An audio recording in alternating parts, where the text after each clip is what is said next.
La somme théologique de saint Thomas d'Aquin, première partie, traité sur les anges, question 56, article 3. Les anges peuvent-ils connaître Dieu par leurs facultés naturelles ? L'intelligence des anges est plus pénétrante et plus vigoureuse que celle de l'homme. Or, l'homme peut connaître Dieu par ses facultés naturelles, car saint Paul disait des gentils, Romains chapitre 1, verset 19, « Ce qui est connu de Dieu est manifeste en eux. » Donc, à plus forte raison, les anges peuvent-ils connaître naturellement leur divin auteur. Résumé de l'argumentation. Les anges peuvent naturellement connaître Dieu d'une certaine manière. Corps de l'article. Il faut dire ceci. Les anges peuvent avoir quelque connaissance de Dieu par leur lumière naturelle. Pour comprendre cette doctrine, il faut considérer qu'une chose peut être connue de trois manières. D'abord par la présence de son essence dans l'esprit, comme l'œil voit la lumière dans son orbite, ainsi que l'ange se connaît lui-même.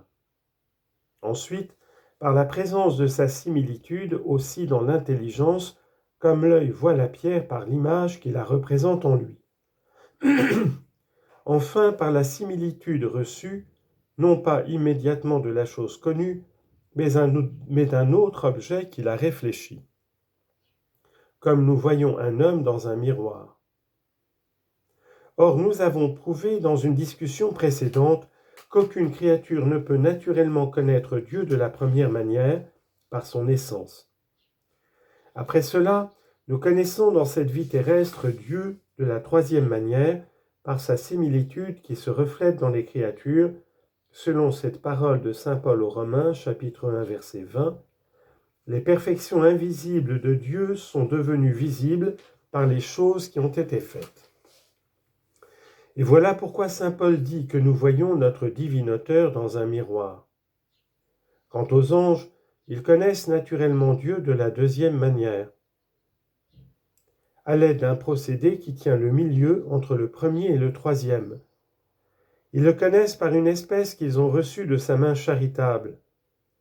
Puisque l'image de Dieu est empreinte dans l'essence même de l'ange, c'est par son essence que l'ange connaît Dieu, par son essence qui est l'image de Dieu. Cependant, il ne voit pas dans son être l'essence même de Dieu, parce qu'aucune image créée ne suffit pour la représenter.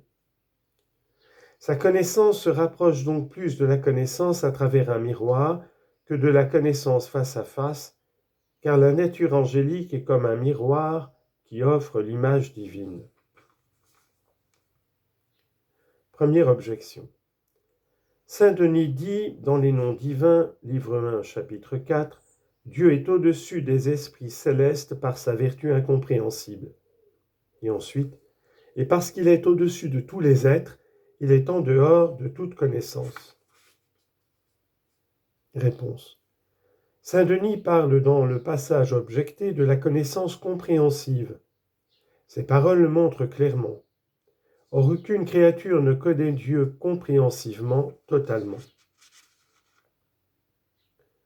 Deuxième objection. Dieu est séparé de l'intelligence angélique par une distance infinie. Or, une intelligence infinie ne peut être franchie. Donc, les anges ne peuvent connaître Dieu par leurs facultés naturelles. Réponse.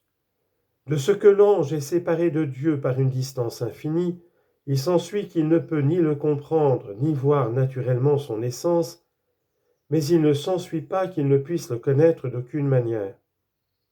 De même que Dieu est infiniment éloigné de l'ange, ainsi la connaissance que Dieu a de lui-même est infiniment éloignée de la connaissance qu'en a l'ange.